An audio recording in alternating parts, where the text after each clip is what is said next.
काम करता हूँ। एक बार धरती पर घूमने चलता हूँ और वहीं जाकर देखूंगा कि मेरे जन्मदिन की तैयारियां कैसी चल रही हैं। इसके बाद गणेश जी एक बालक का रूप धारण करते हैं और धरती लोक पर आ जाते हैं।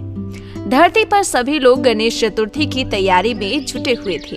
गणेश जी भ्रमण करते हुए अपने भक्तों को देख रहे होते हैं। चलते चलते वो एक गांव में से गुजरते हैं। उस गांव के बाहर एक टूटी हुई झोपड़ी होती है। उसमें एक लड़की रो रही होती है।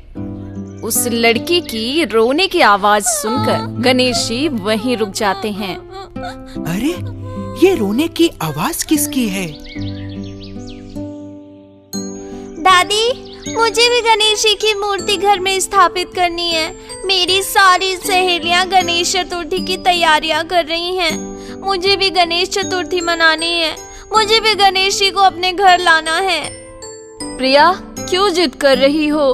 तुम्हें पता है ना, हमारे पास 2 वक्त के खाने के पैसे नहीं हैं। हम गणेश जी को अपने घर कैसे लेकर आएं? अगर हम गणेश जी को अपने घर लाएंगे तो उनको हमें अच्छे पकवान, मिठाइयाँ, फल खिलाने होंगे और हमारे पास तो इतने पैसे ही नहीं हैं। अगर गणेश जी हमारे घर आए तो वो भूखे रह जाएंगे। हाँ दादी, आप सही कह रही हो। अगर गणेश जी हमारे घर आएंगे तो वो भूखे रह जाएंगे। हम उन्हें अपने जैसा खाना तो नहीं खिला सकते ना। हे गणेशा, मुझे माफ कर दो। इस साल हम तुमको अपने घर नहीं ला पाए। अब क्या कर सकते हैं? हमारे पास इतने पैसे नहीं हैं कि हम तुम्हें अपने घर बुला सकें। अगर मेरे माता पिता जीवित होते तो हम जरूर तुमको अपने घर ले आते। कोई बात नहीं गणेशा, अगले साल हम तुम्हें अपने घर जरूर लाएंगे। ओहो, ये मेरे भक्त कितने भोले हैं। इन्हें लगता है कि मैं भोग चढ़ावे से प्रसन्न होता हूँ, लेकिन इन्हें ज्ञात नहीं है मैं तो मनुष्य के भक्ति भाव से ही प्रसन्न रहता हूँ। मुझे जाकर इनकी मदद करनी चाहिए। अरे बालक, तुम कौन हो? मैया, मेरा नाम गणेशा है। मेरे पास कोई घर नहीं है। क्या मैं कुछ दिन के लिए आप लोगों के साथ रह सकता हूँ? इसके बदले आप जो बोलोगे मैं वो सारे काम कर दिया करूँगा और मैं आपकी सारी बात भी मानूंगा। ये बालक इतना कोमल है, इसे मैं कैसे मना कर दूं? नहीं नहीं, इसे मैं मना नहीं कर सकती, वरना मुझे पाप लगेगा। कोई नहीं, कुछ दिन की तो बात है, आधा रोटी कम खा लेंगे। तुम मेरे घर पर रह सकते हो गणेशा, आ जाओ। यहाँ पर मैं और मेरी बेटी रहते हैं, तुम हमारे साथ रह सकते हो।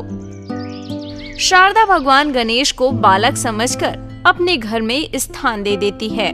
मैया, आज तो गणेश चतुर्थी का प्रथम दिन है। आज आपने गणेश चतुर्थी की कोई तैयारी नहीं की? मन तो हमारा भी है, पर हमारे पास इतने पैसे नहीं हैं कि हम गणेश जी को अपने घर बुला सके। अरे मैया, गणेशा धन दौलत से खुश होकर थोड़ी आते हैं। वो तो अपने भक्तों के भाव को देखते हैं। आप एक बार गणेशा को अपने घर तो लाओ, वो आपके सारे कष्ट हर लेंगे। आप लोग घर की साफ सफाई करिए, मैं गणेशा की मूर्ति और पूजा के सामान लेकर आता हूँ। अरे, तुम कैसे लेकर आओगे? अरे मैया, मैंने यहाँ कुछ महीने एक सेठ के यहाँ काम किया था। वो सेठ मुझे बहुत मानता है। मैं उसी के दुकान से सारा सामान ले आऊंगा, आप चिंता मत करिए। सच में? आप गणेशा जी को घर लाओगे? हाँ, मैं अभी गणेश जी को घर लेकर आता हूँ। तुम तब तक घर की साफ सफाई कर दो।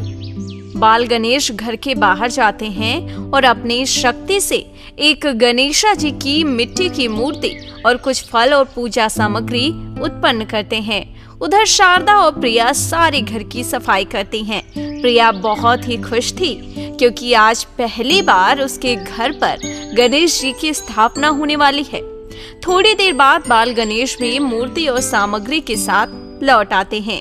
उनके हाथ में फल सामग्री व गणेश भगवान की मूर्ति देख प्रिया और शारदा बहुत खुश होती हैं और वो दोनों खुशी खुशी अपने घर में गणेश जी की मूर्ति स्थापना करती हैं।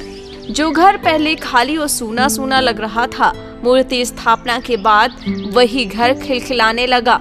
शारदा और प्रिया ने पूरे घर को अच्छे तरीके से सजाया था। दादी देखो, अब हमारा घर कितना अच्छा लग रहा है। गणेश भैया की वजह से आज हमारे घर पर गणेश जी आए हैं। हाँ बेटा, गणेशा, तुम्हारी वजह से आज हमारे घर पर भगवान गणेश जी की स्थापना हुई है। मैं किस तरह से तुम्हारा धन्यवाद करूं? अरे मैया, आपने मुझे यहाँ रुकने की जगह दी है, इतना बहुत है मेरे लिए। बाकी जब तक मैं हूँ, मैं आपको कोई भी काम नहीं करने दूंगा, सारा काम मैं ही करूंगा। भगवान गणेश साक्षात बालक के रूप में शारदा के घर में रहने लगे और शारदा का काम में हाथ बटाने लगे, जिससे शारदा को काम में काफी मदद मिल गई और वो भगवान गणेश की पूजा अच्छे से करने लगी। गणेश जी अपनी शक्ति से पूजा की सारी सामग्रियां लेकर आ जाया करते थे, जिससे शारदा को पूजा करने में कोई परेशानी नहीं होती। शारदा के साथ प्रिया भी गणेश जी की पूजा में बैठी रहती थी और साक्षात गणेश जी अपने भक्तों की सेवा में जुटे हुए थे। प्रिया और शारदा को शायद ये पता भी नहीं था कि गणेश कोई बालक नहीं बल्कि भगवान गणेश हैं। देखते देखते गणेश चतुर्थी के 9 दिन अच्छे से बीत जाते हैं। आज गणेश चतुर्थी का आखिरी दिन था। सभी लोग गणेश जी की मूर्ति को विसर्जित करने के लिए जा रहे होते हैं। सारा गांव उत्साह और हर्षोल्लास के साथ भरा हुआ था।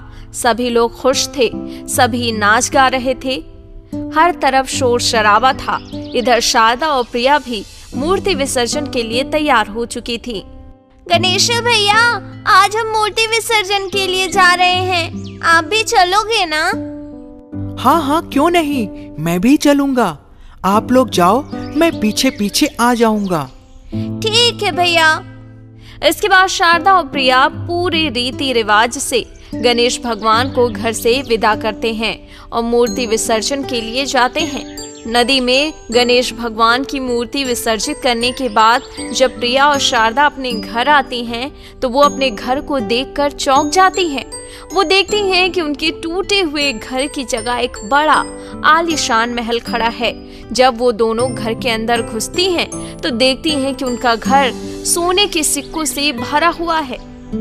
दादी देखो, गणेश जी ने हमारी पुकार सुन ली। उन्होंने हमारे टूटे हुए मकान को महल बना दिया।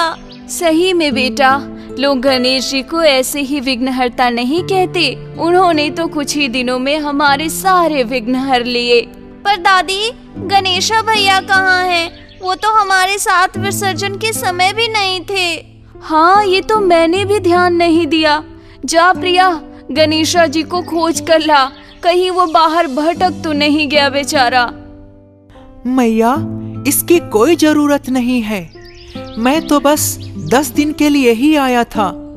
अब धरती पर मेरा समय पूरा हो गया तो मेरे भक्तों ने मुझे विदा कर दिया।